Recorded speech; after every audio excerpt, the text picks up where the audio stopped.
জাহান্নামের এক মুহূর্তের আযাব কারো পক্ষে সহ্য করা সম্ভব না। আমি পারবো না, আমি পারবো না, কসম খোদা, কসম খোদা। ও জাহান্নাম থেকে বাঁচার জন্য খালি মুসলমান, আমার কোনো কিছুর অভাব ছিল না দুনিয়াতে। আমার বাপ কোটি কোটি টাকার মালিক, এদেশের অন্যতম বড় শিল্পপতি আমার বাপ। আমি যদি চাইতাম যে প্রতি সপ্তাহে গাড়ির মডেল চেঞ্জ করবো, আমি তাও পারতাম। আমার ঠেকানোর কেউ ছিল না দুনিয়াতে। এত সম্পদের মালিক আমার বাপ, এত সম্পদ, কোনো কিছুর কমতি ছিল না।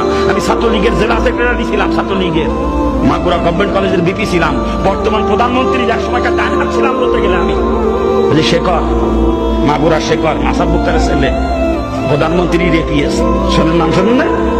আমি যখন জেলা ছাত্রলীগের সেক্রেটারি, শেখর ছিল সাংগঠনিক সম্পাদক। আজকে শেখর ওই পর্যায়ে গেছে, তাহলে আমি কোন জায়গা যেতাম? কোনো কিছুর অভাব ছিল না আমার বাজান দুনিয়াতে, কোনো কিছুর অভাব ছিল না।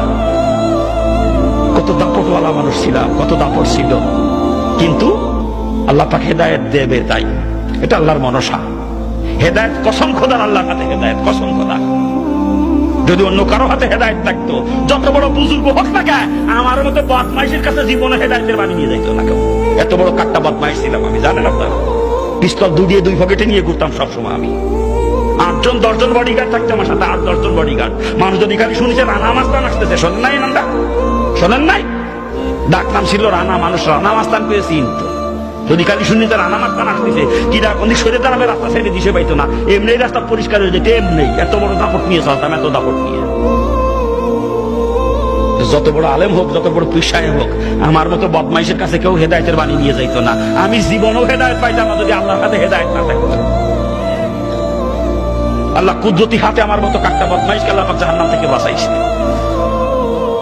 এটা আল্লাহ পাকের ইশারা। মানে আমি গল্পের বই কি মনে করে রসুলের জীবনী কিনে নিয়ে আসবো কি জন্য বলেন? রসুলের জীবনী পড়তে যাবো কোন দুঃখে আমি, হিন্দুর বাচ্চা হইয়া?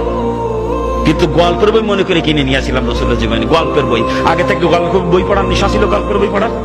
মনে করছিলাম ওটা গল্পের বই। বইটার নাম হলো যে ফুলের খুশবুতে সারা জাহান মাতোয়ারা। মনে করছিলাম আশ্চর্য কোনো ফুল নিয়ে হয়তো বইটা লেখা। কেমন সেই ফুল কোথায় পাওয়া যায় জানার জন্য কিনে নিয়ে আসছিলাম। কিনে আনি পড়ে দেখি আমিও সেই ফুলের জন্য পাগল হয়ে গেলাম। রসুলকে ফুলের সঙ্গে তুলনা করে, রসুলের আকলাককে ফুলের সুঘ্রাণের সঙ্গে তুলনা করে বইয়ের নাম দিয়েছে যেই ফুলের খুশবুতে সারা জাহান মাতোয়ারা। ওটাই আমার পড়া সর্বপ্রথম ধর্মীয় বই, রসুলের জীবনী। আর এত মজা লাগে, পরপর 4 বার পড়ি বইটা। যত পড়ি পড়তেই মন চায়। এরপরে ইসলামের দিকে আকৃষ্ট হয়ে যায়। তখন থেকে ইসলামী বই পুস্তক পড়তে শুরু করি। আর ইসলামী বই পুস্তক পড়তে যাইয়ে বিভিন্ন কিতাবে জাহান্নামের যে বিবরণ পড়ছি, ও জাহান্নামের এক মুহূর্তের আযাব কোনো মানুষের পক্ষে সহ্য করা সম্ভব না। আমি পারবো না, আমি পারবো না, কসম খোদা।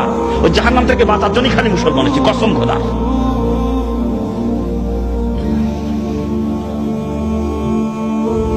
জাহান্নামের বিবরণ বিভিন্ন কিতাবে পড়তে পড়তে জাহান্নামের ভয় এত পরিমাণে অন্তরে জমা হয়েছিল, তখন জাহান্নাম থেকে বাঁচার জন্য পাগলের মতো হয়েছিলাম। কেমনে বাঁচবো আমি ওই জাহান্নাম থেকে? ও আমার পক্ষে সহ্য করা সম্ভব না, আমি কেমনে বাঁচবো? তখন কিসের মা, কিসের বাপ, কিসের আত্মীয় স্বজন, কিসের অর্থ সম্পদ, কিসের নেতৃত্ব কর্তৃত্ব, কোনো কিছু আমাকে ধরে রাখতে পারে নাই। সবকিছু লাথি মারে বের হয়ে চলে আসছে জাহান্নাম থেকে বাঁচার জন্য। শুধুমাত্র জাহান্নাম থেকে বাঁচার জন্য মুসলমান, কসম খোদা। ওই জাহান্নামের এক মুহূর্তের আযাব আমি সহ্য করতে পারবো না। পাও দুইখান ধরে গেছি, পাও দুইখান ধরে দুনিয়া ছাড়াই লাগবে। কি দুনিয়ায় থাকতে পারবেন? কেউ থাকতে পারবেন? কিছু নিয়ে যাইতে পারবেন সাথে করে? ছাড়াই লাগবে, বাধ্যতামূলক। অতএব সময় থাকতে দুনিয়া ছাড়েন। যদি জাহান্নাম থেকে বাঁচতে মন চায়, নিয়ে তো যাইতে পারবেন না, থাকতেও পারবেন না। হাও মহব্বত অন্তরে নিয়ে কবরে যাবেন আর জাহান্নামের আগুনে পড়বেন। ভাও পড়বেন জাহান্নাম, একেবারে ভাব। দুনিয়ায় থাকতেও পারবেন না, দুনিয়া নিয়েও যাইতে পারবেন না। অন্তরে মহব্বত নিয়ে মারা যাবেন, ভাও জাহান্নামের আগুনে পড়বেন। পাও দুইখান ধরে করছি, ছাড়া যখন লাগতেই সময় থাকতে ছাড়েন। অনেক মুসলিম দেখছি মুসলমান হওয়ার পরে মুসলমানদের সহযোগিতা নিয়ে অল্প দিনের মধ্যে বাড়ি ঘর করে ফেলেছি। কিন্তু আমি 3 দিন না খাইয়ে থাকছি মুসলমান হয়ে, তারপরে কারোর কাছে হাত পাতি নাই কোনোদিন। 3টা রাত আমার চোখে ঘুম আসে নাই কখনো। পেটে কোথাও থাকে চোখে ঘুম আসে বলেন? সারা রাত যায় না, চোখের পানি ধরেছি, যায় না, আমাদের বসে দোয়া করছে, আল্লাহ তোমার উপরে বিশ্বাস, কিন্তু মুসলমান জি, তুমি তো রিজিকের জিম্মাদার, তুমি খানার ব্যবস্থা করে দাও। 3 দিন 3 রাত কানতে কানতে আল্লাহ চোখের পানি কবুল করছে। লজিং এর ব্যবস্থা হয়ে গেছে। 7 দিনের দিন লজিং বাড়ি বাদ খাচ্ছি 3 দিন না খেয়ে থাকার পরে। এরপরে টিউশনি করে করে পড়ার খরচ চলে আসি মুসলমান হওয়ার পরে। তবু হাত পাতি না, হাত পাতে পারি নাই কারো কাছে। একটা চিন্তা করে, আমার বাবা এত বড় ধনী মানুষ, আজকে আমি যদি হাত পাতি হিন্দুরা টিটকারি করবে, দেখছো এত বড় লোকের ছেলে, আর আজকে মুসলমানের বিক্রি করে বেড়াতে ইসলামের বেজ্জতি হয়ে যাবে। ইসলাম তো ভিক্ষাবৃত্তির ধর্ম না।